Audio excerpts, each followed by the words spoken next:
माँ कामाख्या देवी। जैसा कि आप लोगों को वीडियो का थंबनेल और वीडियो की टाइटल देख के पता चल गया होगा कि हम लोग कौन से टॉपिक पर बात करने वाले हैं। माँ कामाख्या देवी। आप लोगों ने बहुत सी कथाएं सुनी होंगी, बहुत से प्राचीन मंदिर देखे होंगे, बहुत सी प्राचीन कथाएं और मंदिर के बारे में जाना भी होगा या फिर वहाँ पे गए भी होंगे। अलग अलग कथाएं हैं, हर मंदिर की अलग अलग चीज़ें हैं। लेकिन आज हम लोग जिनके बारे में बात करने वाले हैं, माँ कामाख्या देवी। मैं सच कहता हूँ, उनकी कहानी सुन के आप लोगों का दिल दहक जाएगा और आपके जो रोंगटे हैं ना, वो खड़े हो जाएंगे।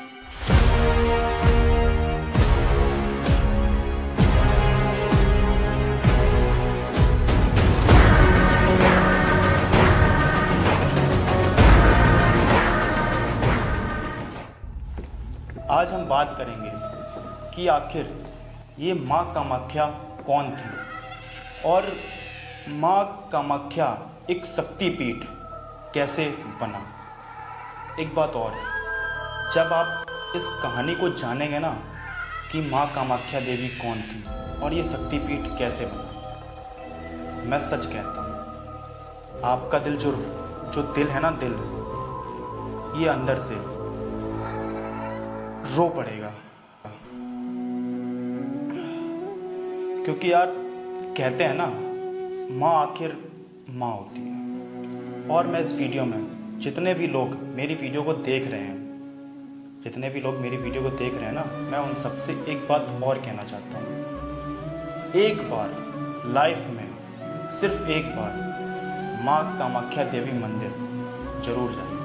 आगे वीडियो में बताएंगे कि माँ कामाख्या देवी मंदिर कहाँ पे है, कैसे बना, कहाँ स्थित है या क्या है उनकी सारी चीज़ें। लेकिन माँ कामाख्या देवी मंदिर जाने के कुछ नियम हैं। वहाँ जाने के कुछ नियम हैं जिन्हें जान लेना, उसके बाद ही नियम अनुसार वहाँ जाना। आगे इस वीडियो में मैं आपको एक कहानी भी सुनाऊंगा, बहुत ही रोमांचक स्पिरिचुअल एक कहानी है, जिसमें माँ कामाख्या ने एक पुजारी को पत्थर का बना दिया। जी हाँ दोस्तों, पत्थर का बना दिया था एक पुजारी को माँ कामाख्या देवी ने। बहुत से लोग कहते हैं कि माँ कामाख्या देवी मंदिर में बलि चढ़ाई जाती है। मैं आपको बता दूं, माँ कामाख्या देवी जो है ना, वो अनंत है, अनंत, जिनका कोई अंत नहीं। किसी भी वशीकरण या तंत्र विद्या का जो गढ़ है ना, गढ़, वशीकरण या तंत्र विद्या, सारी चीज़ें हम लोग बहुत अच्छे से जानते हैं। जो तांत्रिक लोग होते हैं वो ये नॉर्मल चीज़ें घर में करते हैं। कई बार हम लोग देखते हैं किसी गुड़िया को लेके उसमें सुई चुभाई या बहुत सारी चीज़ें होती हैं जो हम लोगों के दिमाग में चलती रहती हैं या फिर वीडियो पे देखते रहते हैं। तो मैं बस ये बताना चाहता था, किसी भी वशीकरण या तंत्र विद्या का जो गढ़ है ना, गढ़, वो माँ कामाख्या देवी मंदिर है। जय माता दी।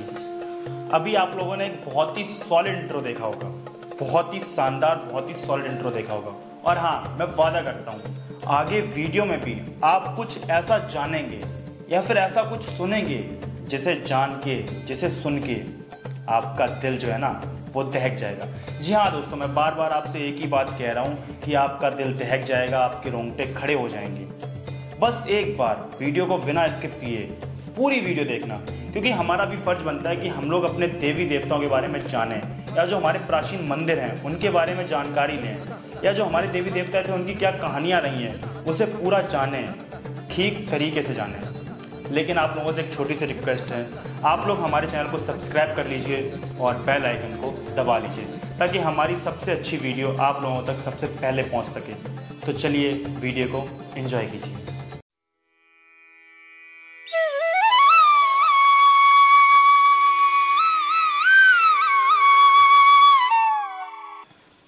आप सभी लोग प्रजापति दक्ष को जानते ही होंगे।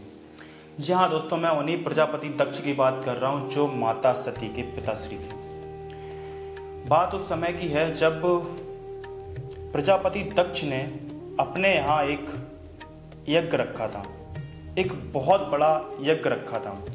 उस यज्ञ में उन्होंने ब्रह्मांड के सभी देवी देवताओं को आमंत्रित किया और अपने यज्ञ में बुलाया, परंतु उन्होंने अपने जमाता यानी कि उनके जो दामाद जी थे भगवान शिव जी, उन्हें आमंत्रित नहीं किया। और उन्हें आमंत्रित क्यों नहीं किया, ये आप लोग, बहुत से लोग ऐसे होंगे जो जानते होंगे, जो नहीं जानते उन्हें मैं बता देता हूँ एक छोटी सी लाइन में।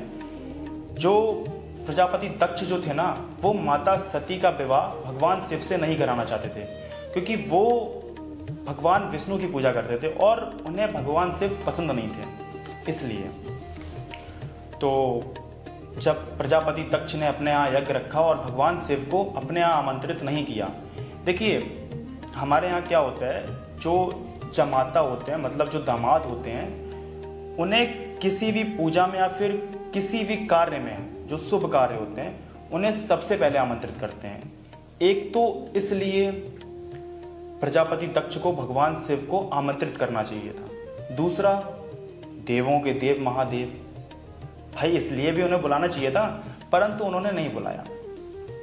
अच्छा, ये बात माता सती के कानों तक पहुंची और उन्होंने जाना कि पिताश्री एक यज्ञ करा रहे हैं और बहुत बड़ा यज्ञ हो रहा है और ब्रह्मांड के सभी देवी देवताओं को उन्होंने आमंत्रित किया है। तो माता सती थी, आखिर उनके पिताश्री थे महाराज दक्ष, तो उनकी इच्छा हुई वहाँ जाने की।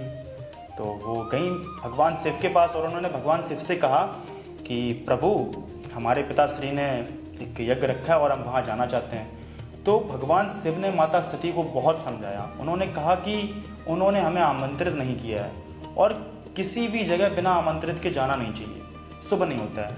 आखिर भगवान शिव त्रिदेव हैं, उनके त्रिनेत्र हैं, वो जो आगे का समय भी होता है ना, भविष्य, उसे भी देख सकते हैं। तो वो उस अनहोनी को देख रहे थे जो वहाँ होने वाली थी।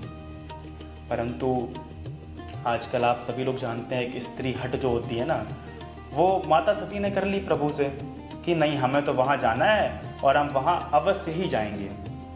तो भगवान शिव ने भी कह दिया, यदि आपकी इतनी इच्छा है और आप हमारी बात को नहीं मानती हैं तो ठीक है, आप जाइए, परंतु नंदी को अपने साथ लेते जाइए और कुछ भूतगणों को अपने साथ जरूर लेके जाइए।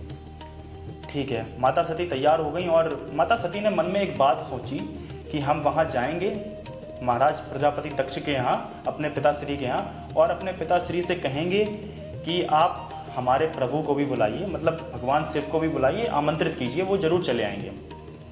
वो ये बात सोच के वहाँ पे गई, वहाँ पे पहुँची।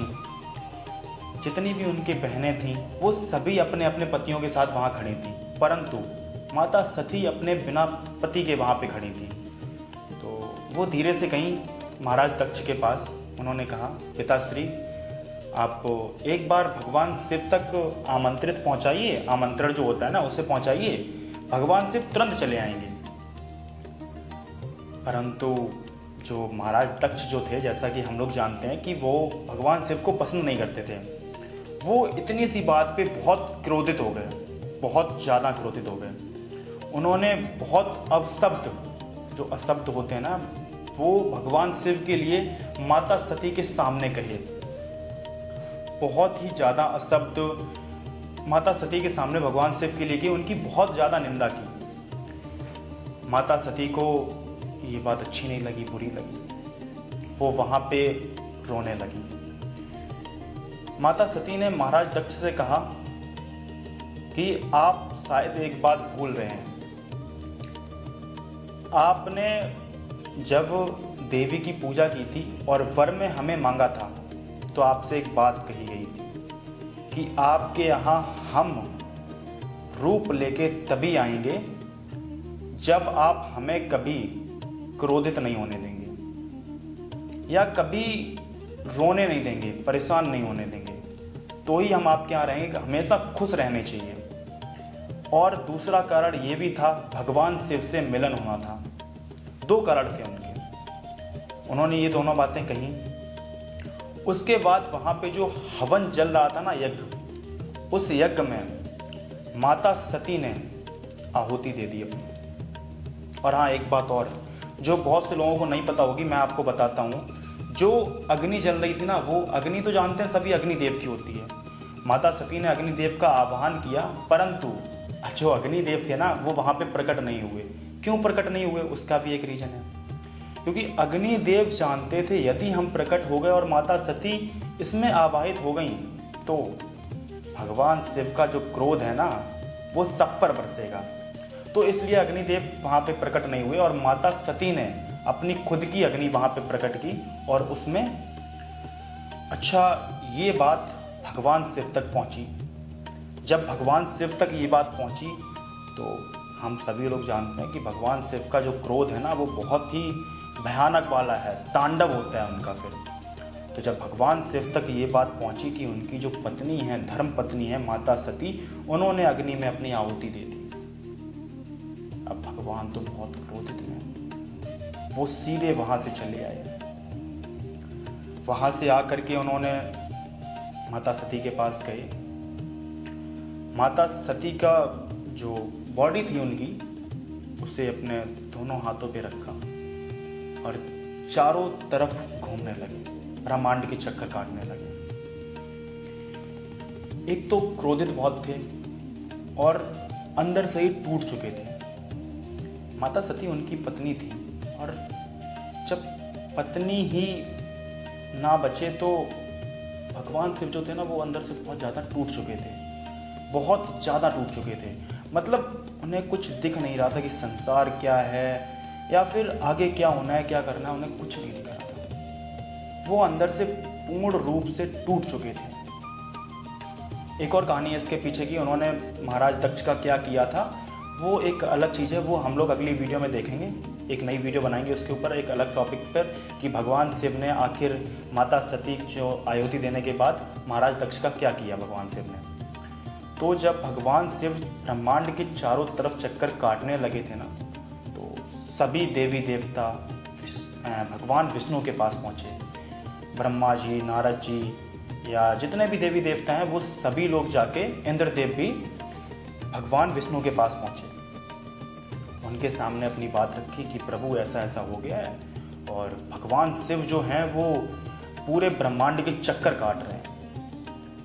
तो भगवान विष्णु ने कहा ये तो चिंता का विषय है, बहुत ज़्यादा चिंता का विषय है। तब भगवान विष्णु ने अपने सुदर्शन चक्र से माता सती के टुकड़े किए थे, 51 टुकड़े किए थे जो कि आज 51 शक्ति पीठ नाम से जाने जाते हैं।